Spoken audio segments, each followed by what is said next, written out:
Listen up. There's no more excuses. We're empowering those who want the hustle by exposing the status quo. The days of ordinary are over. It's time to crush mediocrity and start discovering your greatest potential. Welcome to the Hustle Nation. To the Hustle Nation. To the Hustle Nation. To the Hustle Nation. To the Hustle. Welcome back to another episode of the Hustle Nation podcast. Today we've got a real treat and a local Wisconsinite. Mr. Lucas Jadin is in the house. Keynote speaker, best-selling author, and I've got to mention the titles, Win in the Dark and The Twin Thieves, which I've got right here to my right arm. Mindset, leadership, and culture coach and co-founder at Jaden Jones. Lucas, welcome to the show. Thank you, guys. Really grateful to be here. Glad to have you. Glad to have you. Yeah, we had your co-founder, Steve, on last year, Steve Jones. Most people know him. And after reading your book, I was reminded that we got to have Lucas on the show and get the other perspective of the Twin Thieves. Well, terrific. And really grateful to be here. And when we look at the Twin Thieves, it's over and over again, we see it as the greatest barrier that holds back leaders to be their best. And what we're finding is it's not just in business. It's not just in sports. It's also at home. It's also personally, because when the fear of failure and the fear of judgment drive us, we hold back. We don't speak up. We don't take chances. And we really stifle the best version of us. So grateful to be here. And hopefully we can make this really valuable for everybody. Yeah. I'm excited to dive in. The first question I got to ask you, though, is your journey. So at Jaden Jones, you're currently working with big companies, big names, but it didn't start like that. So I'd be curious how you got into leadership in the first place and what that journey was like for you. Yeah, thank you for the question. It's interesting. We get a lot of people that reach out that want to run a leadership business and they see the things on social media, right? They see the keynotes, they see the big things. And what they didn't see was, I'll never forget, Steve and I got done with an event about 6 or 7 years ago. And we were talking about it. And I'm like, well, did you get paid for this? Because we weren't together yet officially. I'm like, did you get paid for this? And he's like, no. And he's like, I got a bag of chicken though. And so the reason I laughed, it was at like a local restaurant, and they offered a bag of chicken. And I'll tell you what, I was there to witness Steve, and then I spoke alongside of him. He crushed it. And it's very similar. Like, he brought the same energy. He brought the same enthusiasm as what he does today at a very much different financial return. But he started off being willing to do it for a bag of chicken. And I just think in that journey, I appreciate you asking it, because in any journey, whether it's building an insurance company, whether it is building a marketing agency, whatever it is, there's so much work in the dark that nobody sees.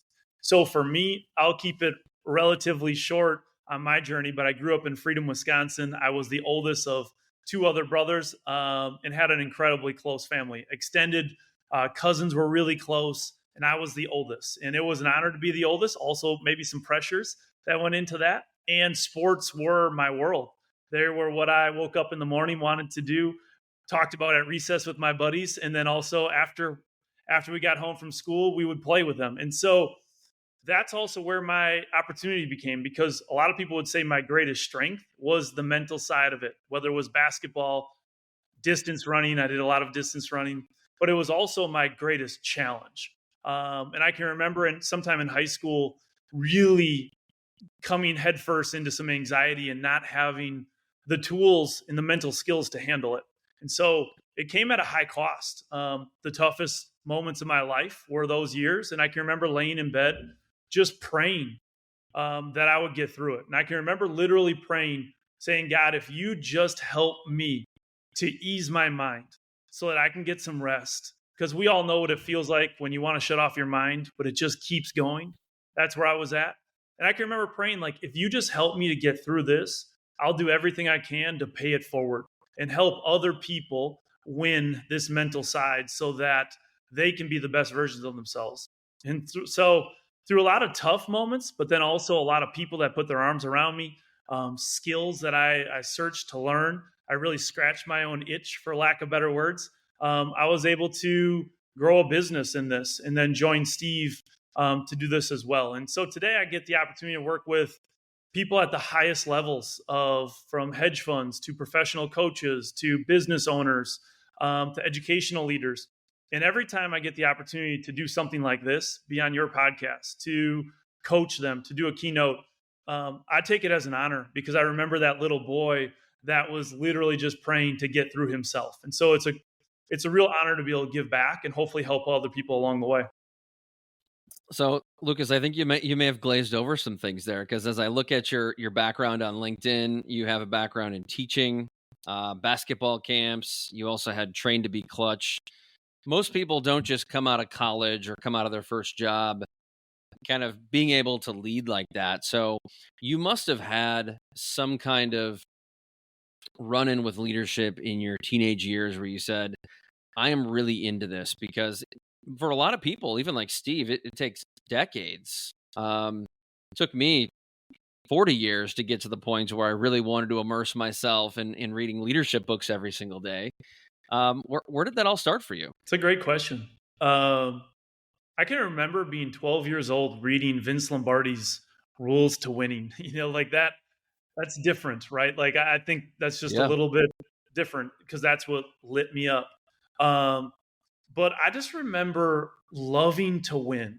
Like no matter what it was, I have a very competitive family. My mother ran for the Badgers cross country. My dad was in a lot of sports, and we loved to compete. And then I was the oldest. And I think there are some things that just from a leader end landed on my shoulders, whether I wanted it to or not.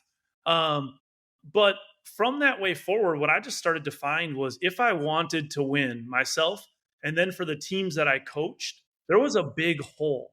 And that hole was what's happening on the inside. So after I graduated college, I went into teaching. I was a middle school teacher for 4 years, and I coached. I coached girls basketball. Was one of the sports that I coached. And we had a really talented team. It was at Appleton North High School. We had a lot of kids that were phenomenal as freshmen. And the first year, we got beat out of the playoffs early. And when we looked at it, we were like, man, we got beat out by a team that we had already beat twice. What happened? And we all came back to, we came up short when it mattered most, underneath the bright lights. But the quote that we really love is, you don't shine under the bright lights. The bright lights just reveal your work in the dark. And when we took a very clear analysis of how did we prepare for that moment, physically, we were great. But mentally, we didn't have a systematic way of training it, and we were exposed.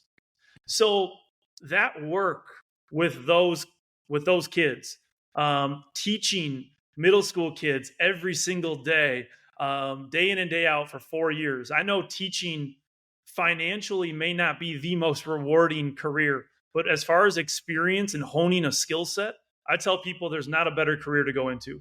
Because for me, before I did my first paid keynote, I probably had about 300 presentations under my belt, many of them to students that don't give a dang if you feel bad, if they roll their eyes at you when you're talking, or if they, fall asleep when you're talking. So I had to learn through those reps how to capture a room, how to engage a group. And so after 4 years of teaching, I left that full time to join Joshua Medcalf and work underneath him at Train to Be Clutch. And he was a role model for me in many ways, taught me many different things. And then after, I think it was about 3 or 4 years at being underneath him, I left to start my own thing with Steve. So that's the journey. And there were many mentors and models along the way. Very cool. It's interesting when Chris and I have talked a lot about leadership, just hearing your story. Leadership really started at such a young age for you, and it took a lot of different forms. And I think when people get into, when they see someone like yourself and like, all right, how did he learn this, and how does he coach this? Certainly part of it is experience, but the other thing that I've been really impressed with, with your two different books, is how you've crystallized it into action, right? So it's really easy to talk about theory, about, well, be a leader and, all the different traits that go along with that. But I feel like you've really been able to take these kind of complex things and make them very simple and actionable. And so like Win in the Dark is one in particular for me. Can you share a little bit about just how some of the kind of key points there and how you got to that point? Like what were things that kind of revealed those different pieces of the framework? The best answer I can have to that is everything that you read in one of our books was already spoken hundreds, probably more like thousands of times. And so everything that's in our book is like the highlight version of what we've already seen light people up, whether it's in live events, whether it's on social media. But all of those concepts are the best that we already know they work, because believe me, we have many other things that we tried to teach that came on deaf ears or didn't come off well. But that's what I would say, how we got to that actionable nuggets. And both Steve and I, we made our career early in the lab, like actually doing as coaches, as teachers. And I think what the benefit of that was, they don't care what the theory is. They don't necessarily even care what the science says. They just want, does this actually help me to get better? And that's what we really, how we get a lot of the reps of, is this content solid? Is it consumable? And does it actually work? Is through the live real-time interactions. I think having the background too, having been there and done that and utilized it and know that it works makes a big difference. But also teaching kids, I found too, is, yeah, I mean, it's nice to know that you've been there. Maybe you've won championships and you've had that winning pedigree. But I've also found too that once you demonstrate how much you care, then you can really gain their attention, and then they start paying attention. So it's a bit of a double-edged sword between having experience but also caring about those people. And I know that you and Steve talk about that a lot in the Twin Thieves. Yeah, no doubt. We look at it. I just broke this down for a client today. Do you guys remember those pan balances back in the old classrooms, science rooms, where they have a scale on each side of them? And you put weights on one and it goes up and you got to balance it out. So for all leaders, we believe that there's a combination that you need to balance out. And one is the hustle. Shout out to y'all. One is the hustle. This is the push. This is the credibility of, do you have the ability to light up the people that you lead? But then the second one is, do you balance that with loving them up? Like, do you care for them so deeply that they're going to be open to you pushing them that hard? Because if you only push, you might be the smartest person in the world. And if you only push and show them where they come up short, you might be great. But what we see is people give up on you because they don't want to hear it after a while. But if you only care, but you don't push, then you're just a friend. And so the balance is, how can you raise the level of care, empathy, understanding without sacrificing the standard of what excellence looks like? And so for me, I was never going to run cross country. I played basketball, football, baseball, never was going to put on the short shorts and get out there and run. But I met a person that was the best at doing that like I've never met. His name was Thane Jones. He was my cross country coach. And as an 8th grader, he just told me, just come one time to one of our summer events. So I get there, kind of rolling my eyes like, really? Let's get this over with. But what he hit me with that day was some just absolute conviction that, number one, he was driven, he was passionate, and he knew how to push people to be better than they ever could be alone. And he also deeply cared about you. And what that does to people that we found is it's almost like a magnet. People want more of that. And so he got me to do something I never would have done alone, which is put on those short shorts for the next 4 years and fall in love with the sport and work harder than probably anything I've ever done, because he did those two things really well. Yeah, that's gold right there. To dig into that just a little bit further, for a lot of leaders, their balances, I think of different leaders I've encountered over my years. There's almost people that they have this genuine care for people, and the minute they get into a position where they're a manager or a leader, they flip, and to where it is all just about pushing, and the care goes away because they lose that balance, or they feel like that's what they're supposed to do. I'm curious, what have you seen as far as different tactics and different, even mindset approaches for those leaders that get stuck in that push mentality of, I gotta keep pushing it. I gotta keep getting more. And it's usually it's meant to be coming from the right place, but it doesn't come off that way. So I'm just curious, like what have you seen as ways to help kind of prove that you care, rather than just raising expectations? Well, the first thing is that we believe in getting to the root, not the fruit.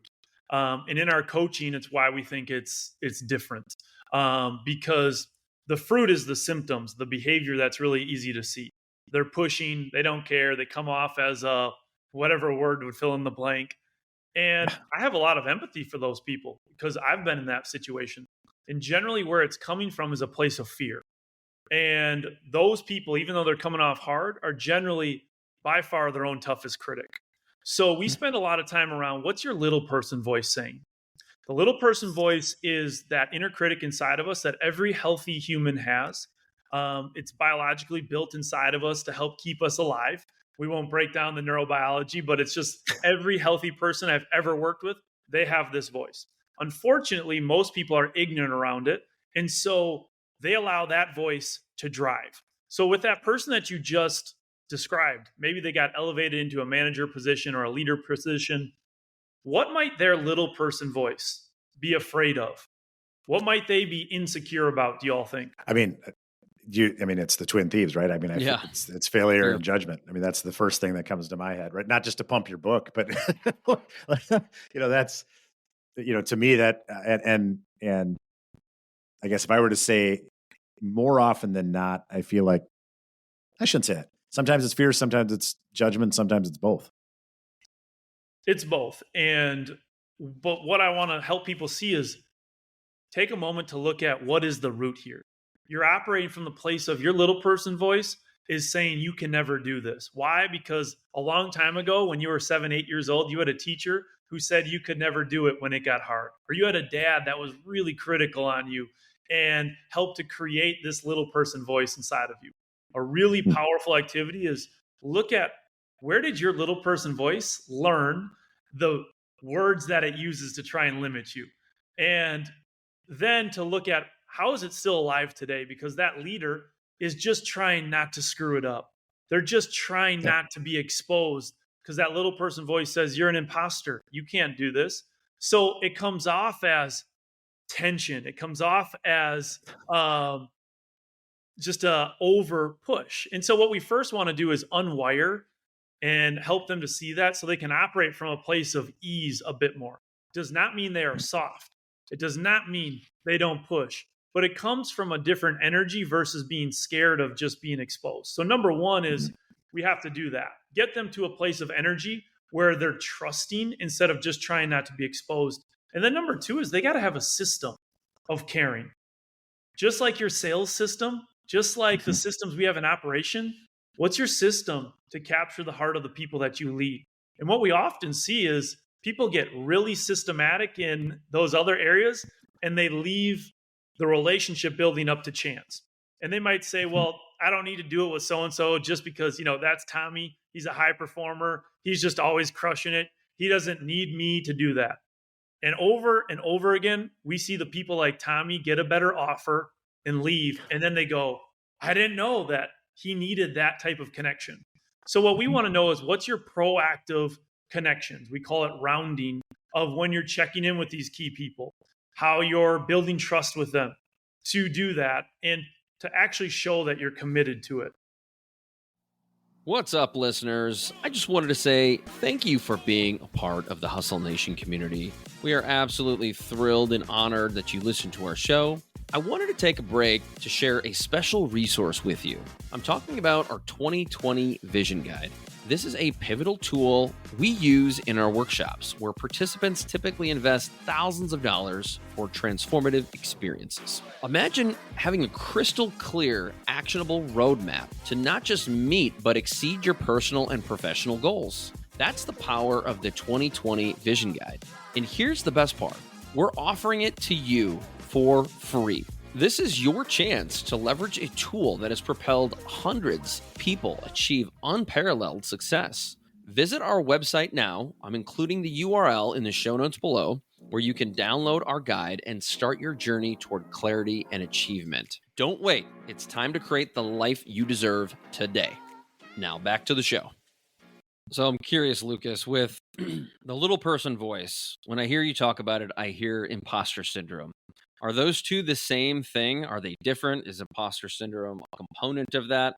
But to me, imposter syndrome are those little things that you think of or you hear or you anticipate someone's going to say, when in actuality, most of that's just things you're making up in your own head.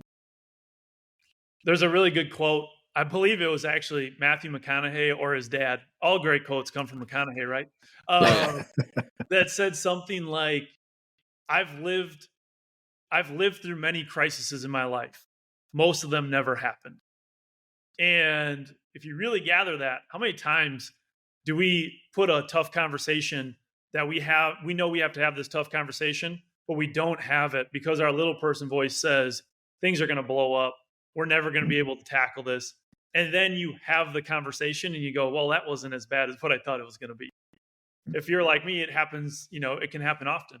So the imposter syndrome specifically, the idea that you don't have the skills to do what you're going to do, or you're going to be exposed and ultimately judged by other people, is definitely one symptom of that little person voice.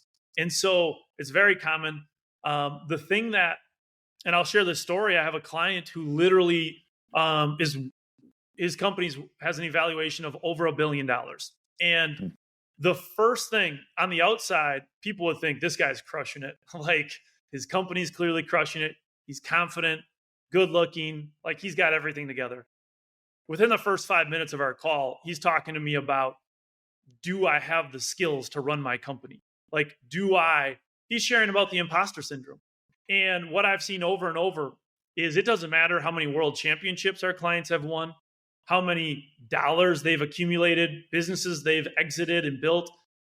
It doesn't mean the imposter syndrome or the twin thieves goes away. And sometimes it can actually elevate it. The difference is how do we learn to handle that and rise above it? Because some people have this fallacy. If I just make enough money, if I just win enough games, then that voice will be gone. And it's a total lie. Instead, we have to do the work to put our arm around that imposter voice, that little person voice. Understand that I tell my clients, if you're not having any of those thoughts, you need to push yourself harder because it means you're way too much inside of your comfort zone. So actually rewire that little person voice is a sign and a signal that you're on track to doing something awesome. So while we don't want it to push us into overwhelm, we've got to follow that voice a lot. When I left teaching to do this full time, my little person voice was extremely loud. How am I going to make enough income for my family? You're leaving a safe job that has insurance. How are you going to do that? But it was exactly what I needed to lean into and go towards. And we try to retrain our clients to be able to handle that voice with less stress, but then also use it as a signal. So how much of handling that voice is the big person voice, which to me has always been self-talk, is telling yourself you're good enough, is inserting thoughts of affirmations or positivity in kind of talking yourself through the next step. How does one go from that and say, okay, I know what my big person voice is. We've all heard it from time to time, just like we've heard the little person voice. But how do you flip the switch on the big person voice and say, I'm going to turn the volume all the way up so that I drown out the little person as much as possible? Yeah. The first and most important thing is to understand you're not broken for that little person voice. For many years when I was laying there, I thought I'm supposed to be the leader that everyone thinks I'm supposed to be. Why do I still have this voice? What's wrong with me?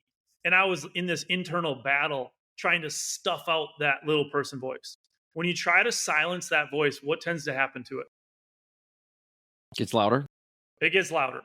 So number one is you have to understand you're not broken for it. The highest performers have this voice, but what you are is you're trained to show up as a high performer in spite of that voice. Okay. So what we do is we help people toggle from that little person voice to the big man more frequently, but then do it themselves. And the second thing I would bring up then is just really a quick story is I always want people to know, who are you in the best version of yourself? Like what is that most attractive character to you? that people want to run through a wall for? And then how do you shift gears when you need to show up to be that best version? So for me, one of the moments when my little person voice got the loudest was when my grandfather passed away. So I wrote the book Win in the Dark, and he's the mentor in that book Marco? for a very specific reason. Really special person in my life. He just came up on his death date about six years ago, actually, earlier this week, and it still can bring me to tears because he was that guy that when you were just around him, he had a smile that could ease anybody's burden.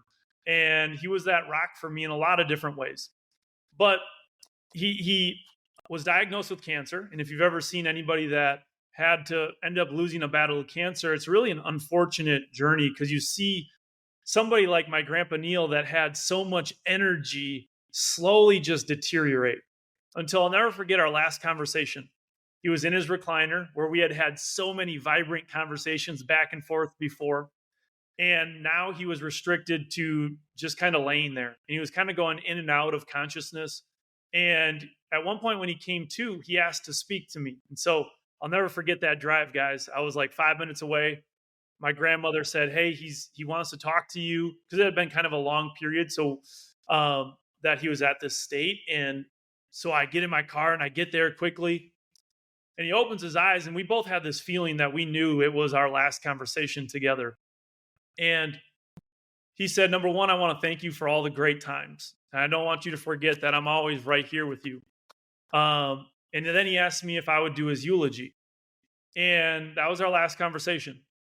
Why do I bring it up is because I'll tell you what, when it comes to my little person voice, I've never been more nervous for a speaking event. I've spoken to crowds of thousands of people. This one, he had probably well over 1,000 people at his funeral. And I didn't know how I was going to be able to deliver to a guy that had such a massive impact on a ton of people. But it taught me a lot about this little person voice because my little person voice was loud. But what I did was I looked at my ring, and I wear this ring. I'm married to my wife, Katie, and I wear this ring, which was the same ring that my grandma gave my grandfather about 60 years ago. Got passed down to me as the oldest grandchild. And when I look at this ring, it taps in, it helps remind me of the big person voice inside of me already. And I don't care what people's faith background is. I just think that you should have one for tough moments. And for me, I don't teach self-talk all that much. What I teach us to do is listen better because that little person voice is really loud. That big person voice inside of us, it's already there. My grandfather helped give it to me. My role models, like my dad, my mother, the people that are closest in my life, they've made it part of me that reminds me I can do hard things. That reminds me, you might not know how this is going to turn out, but you're going to be okay. It reminds me of those key things. I just got to listen deeper for it. And so this ring helps as a physical reminder when my little person voice tries to speed up to slow down. Take that breath. And then to put my focus external, because our little person voice tricks us into only focusing on us. So when I look at my ring, I remember my grandfather reminded me, you can do it. Don't forget that I'm with you. And then I just look out at the people in front of me and figure out how can I serve them. That's how I go about it. And that's how I train the people that we work with to tap into their big person voice as well. One of the other things you said, Lucas, when you were talking about kind of caring for the team and you talked about getting around and, finding that, right? Like when you tell that story, right? Like that's a heart story, right? That's a feeling story. What is it a lot of times about leaders that there's so much focus on the now and the production and what we have to get it done yesterday that I feel like a lot of times that part is missed, right? The inner voice, the leading with the heart, all that sort of stuff. You're curious from your perspective, how do you get somebody to see the long game there as opposed to the imminency, especially, you think of all leaders, right? They have their own pressures, right? Whether they're from the outside world or from themselves, but they have those pressures. How do you get them to see the long game of kind of, as you mentioned, making that balance a little bit different? It's a really good question, especially because people hire us to win more, right? Like, I want to be really clear. They're not hiring us to have a kumbaya session, right? They're not hiring us to do this. And so ultimately, we want them to win more. And I'll give you a very specific story. You just basically described one of my clients when he came to me. Is he basically was saying, everybody thinks that I'm a jerk. I'll say it that way, but he said a different word. And I'm just trying to keep everybody, help everyone keep their job here. And they don't understand it, right? Like, so that comes up a lot. And here's usually the first part is, one, how's the current strategy working out, right? So like, how is that current strategy on only focusing on today in production? How's that working out for you? And most likely there's a gap. And if we're serious about winning in the long term, and I'm talking about profits, I'm talking about wins and losses, like hard results, most people will say people matter in that people are the ones driving that. So if we're going to win long term, then what does that mean we have to do in our approach, in our disciplined approach, to do the things today that are going to pay us back tomorrow? And that's what really separates, I think, companies that stand the test of time, that stand the test of recessions, is they're doing the work today that is going to prep them for them tomorrow. And what does that look like? Helping people rise above their little person voice, know that they're connected, so that when those tough moments come, you've done the work for it. So we just take a really honest look at, well, what do you care about? Do you only care about results for the next 3 months? Because if that's the case, then yeah, taking the time to pour into your people might not be the best use of your time. But if you care about results in 3 to 5 years, I've never seen a company that doesn't treat their people and respect them to build their skill set, continue to innovate and get better without doing that. So true. So true. So can you share maybe a story of someone that you've seen that transformation, where they've come in, you kind of mentioned someone in particular, right, where they came in, they changed that headspace. What does that look like a year from now, 2 years from now, 3 years from now? In regard from that leader or in regard for the company? Well, maybe both, I guess. Mm-hmm. Well, usually what it looks like from the company is I start getting a lot of emails from people saying, thank God. But I remember it, like, I actually love working with these folks because they're truly competitive people. And the reason that we get emails is because they just didn't realize maybe the negative impact that they were having at times. And people will send emails saying thank you because they're transforming. There's a different ease about them. Because again, they're not just pushing and not doing these things because they don't care. Usually it's because they're not handling the pressure and the burden of leadership well. Because leadership can absolutely be lonely. So what does that transformation look like? What we tend to see in our clients is, one, it's a lot of pressure that they're wearing just themselves. So there's a greater sense of ease among that leader. So there's a greater sense of they're sleeping better, they're at home, they're present more. And then at work, what it actually looks like is you say, well, show me your calendar. And they can tell you, hey, I have a weekly leadership meeting, or I have a quarterly offsite. They have a process that's laid out of how I pour into my people. And so they're really confident in talking about their strategy and doing it. And then what we ultimately see in that transformation is they get really good at understanding the better I can learn my people, the further we're going to go as a company. So they can just talk about their leaders more. I'll give you one specific example that comes to mind.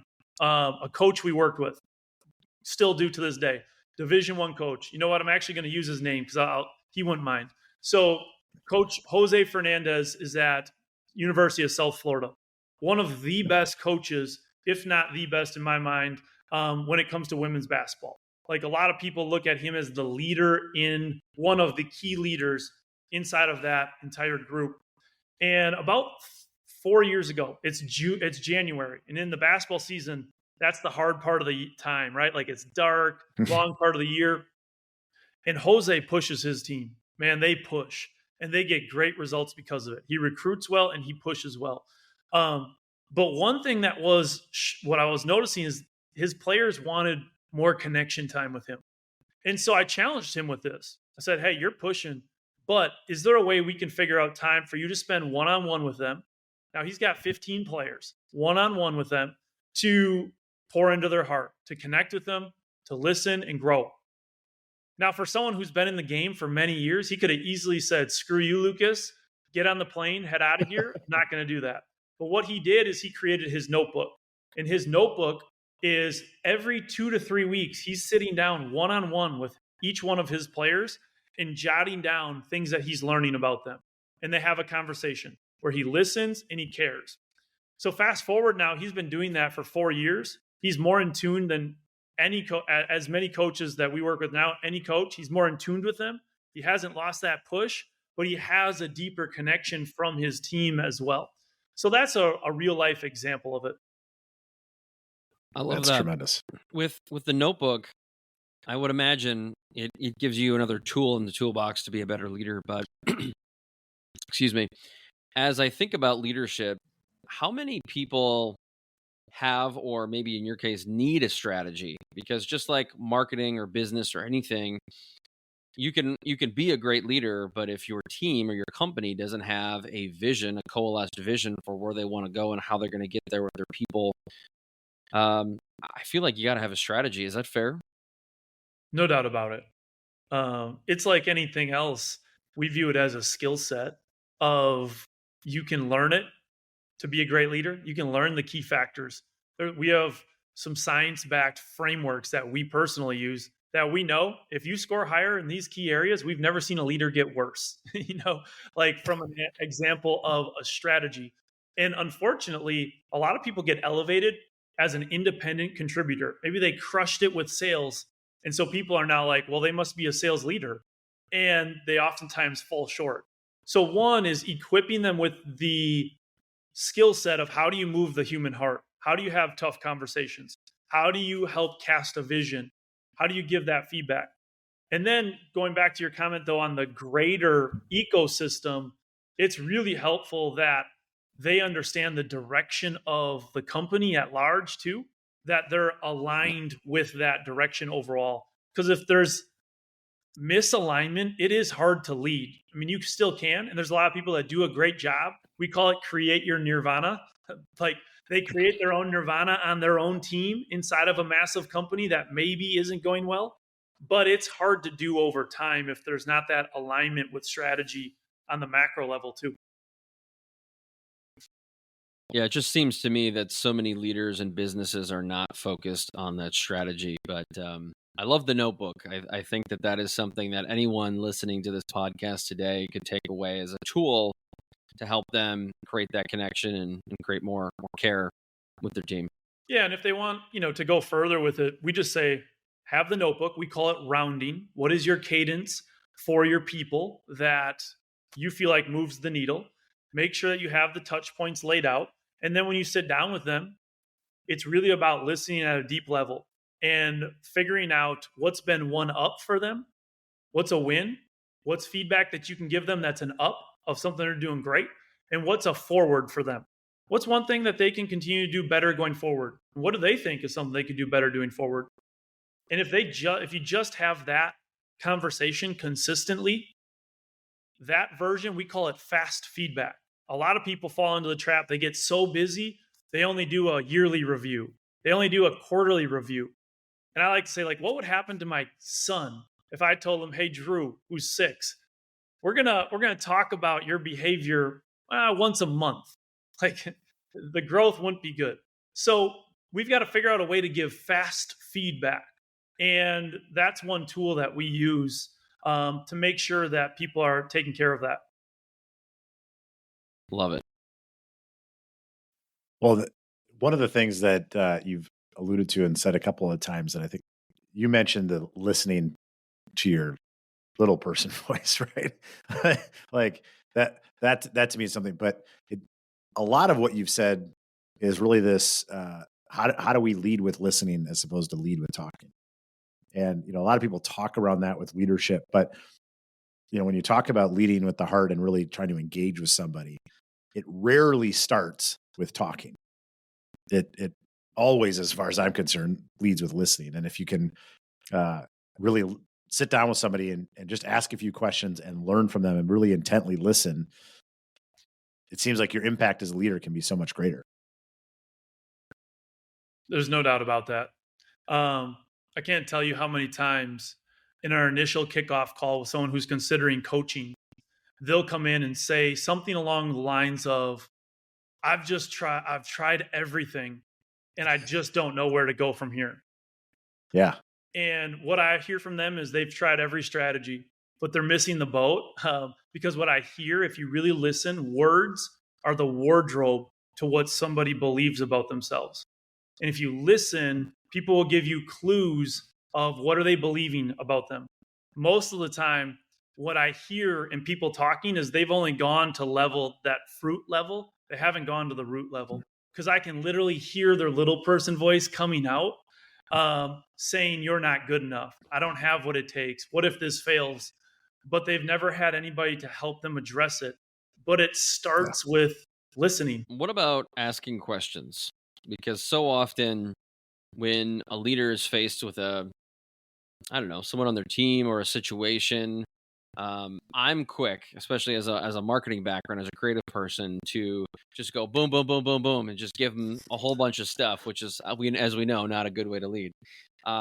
However, I found, yes, you do have to lead by listening, but a lot of times you have to ask the right questions to be able to listen and be able to get the information you need to help that individual. And I think I said this in a conversation this morning, is it almost seems like in circumstances where I've had a really good leader and they've done that, I've almost been able to answer the question without them saying anything else. Like, I knew that. I should have thought of that, right? I'm just curious how often your approach with Jaden Jones is really around asking questions. So there are some moments, right, where due to time, you just have to be like, here's what needs to happen, go execute. And like, Sure. we understand that. And there's a place for that. The best leaders that we see, though, that build cultures of ownership, and I want to come back to that word, they master the ability to ask great questions. And why do I say that? Is because if you give a team member something to do, but it's 100% your idea, and though, you just gave them, if they execute that, it's going to produce a lot of results, but it's 100% your idea, I would expect them to execute at about 65, 70% of their intensity. However, if it's their idea 100%, but it's only 80% as good as maybe your solution, but it was their idea, now what happens to the intensity level of what they execute at? It goes way up. And what we've found is when you can get that intensity level up, the ultimate execution is better. So with our teams and our businesses, each year we ask them to look at what are their guiding standards, their shared standards. And we ask them to make sure they have 1 to 3 of them that are really clear. They can be the same as last year. They can be the same as others. But our process is the CEO writes down what they think it should be for this team this year. But then they need to ask the questions that the team helps to come up with what we think. And the best leaders, they can ask questions that ultimately get close to what they want.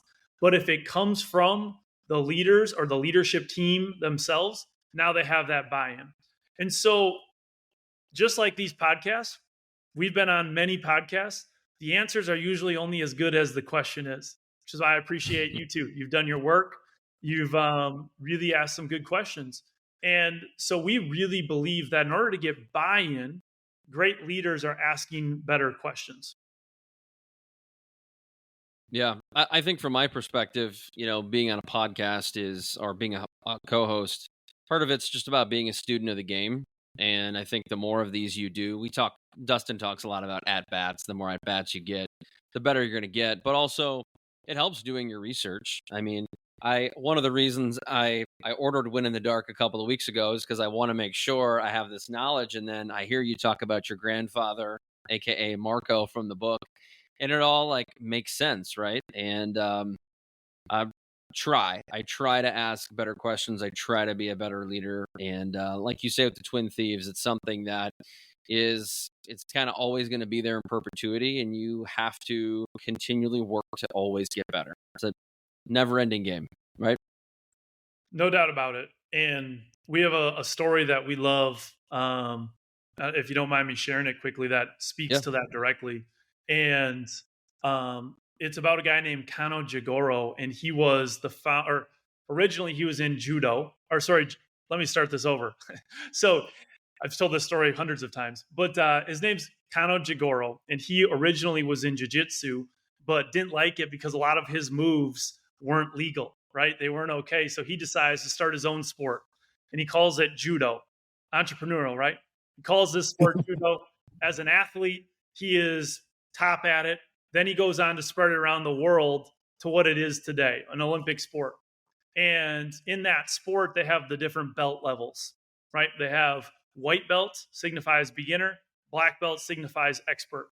And as the story goes, he grows, spreads this around the world as a premier sport, but ultimately is on his deathbed, and people that he has trained, close family, are visiting him. And one of his students asks, Sensei, what do we do? How do we make sure that you die with the honor you deserve? And he says, what I want you to do is make sure that you bury me in my white belt. Because wherever I show up after this, I want to make sure I show up with the mindset of a beginner. And why I think that's powerful, because you have the black belt of all black belts asking to be buried in his white belt. And so for us, it's, can you build a black belt skill set in your craft? Whether that craft is selling, whether that craft is marketing, whether that craft is building an insurance company, coaching, build that black belt skill set. The only way you do that is by having a hunger. But then can you keep a white belt mindset? That white belt mindset is what keeps you there, because we've all seen people where they reach a level of success, and that success becomes the exact reason why they don't get the future success that they're hoping for. So to go back to the idea of being a learner every day, we call it having a white belt mentality. That's so powerful. And a great way to kind of wrap this show up is we talk a lot about mindset. I'm a huge proponent of mindset. And I think that sometimes you have to have the right mentality. And the mentality is, if it's going to be a white belt mindset, changing the way you think, changing your little person voice, those things can all become much easier. So I love that. Before we let you go, Lucas, tell everybody a little bit more about Jadin Jones and the services your company offers. Thank you for asking. So Jaden Jones is myself and Steve Jones, and we're out there to help. We help build winning teams through leadership. And so that looks like business teams. We offer one-on-one coaching along with private team coaching, where we work longer contracts with groups to go to another level. And then we also do live events, one-off keynotes and workshops to help people have a really powerful experience. And so that's the services we offer. And you can find us by just Googling us or heading to a website. Now, the one thing I have to do is I have to toot your own horn a little bit, because you and Steve are exceptionally humble, and you probably wouldn't outwardly mention this, but your company has worked with the Green Bay Packers, the Los Angeles Dodgers, and other, Washington State University, I believe, and other very large organizations and professional sports organizations, correct? Yes, sir. I think definitely a tribute to the impact you're making, not just locally in Wisconsin, but around the world as well. So thank you for being here. Before I let you go, I forgot one thing. Where can we find you online? Best way is if they Google Lucas Jadin, my social media things are going to pop up: Twitter, Instagram, LinkedIn, and our website is the best way to reach out and get in touch. In the books, by the way, so having a son who's a high school athlete, I missed Steve in school by about a year, but having a high school athlete who's aspiring to work hard and be a starter, these are two perfect books for anyone with a teenager or anyone who has any desire of playing, I would say, professionally in college or at a high level in high school. There are so many really good life lessons here in both books that I'd recommend you pick them up, because anyone can read one of these books in a matter of just a few days. And it's there are some really good lessons, especially when in the dark. There's a point in the end where it gets a little emotional, and it's got all the feels. So good books to read, very reasonably priced at what, $14.99? Somewhere in there. Yeah. It Not that it matters. changes with Amazon once in a while. So it's usually right in that ballpark. All right. So I had to make sure I threw an endorsement in there for you. Lucas, thank you for being here. Really appreciate it. And we firmly believe a lot of people have a book inside of them. And when you go through that process, I think you value books even at a higher level, because Steve and I are both proud of, the work that we've done there, because it's something that we've lived over and over before we decided to write it. And I appreciate you sharing that. My pleasure. All right, folks, thanks for being here today. We appreciate your ears, the downloads. Until next time, peace. Thank you for being part of the Hustle Nation. If you're serious about raising the bar in your personal and professional life and willing to go all in on your success, head over to hustleleaders.com. Here you can get access to our Hustle Productivity ebook, attend our Hustle Masterclass, or challenge yourself to the 30-day Hustle Challenge. Pairing these tools and training with the Hustle Nation podcast will help you advance to a whole new level. Until next time, stay hungry and inspire those around you to hustle.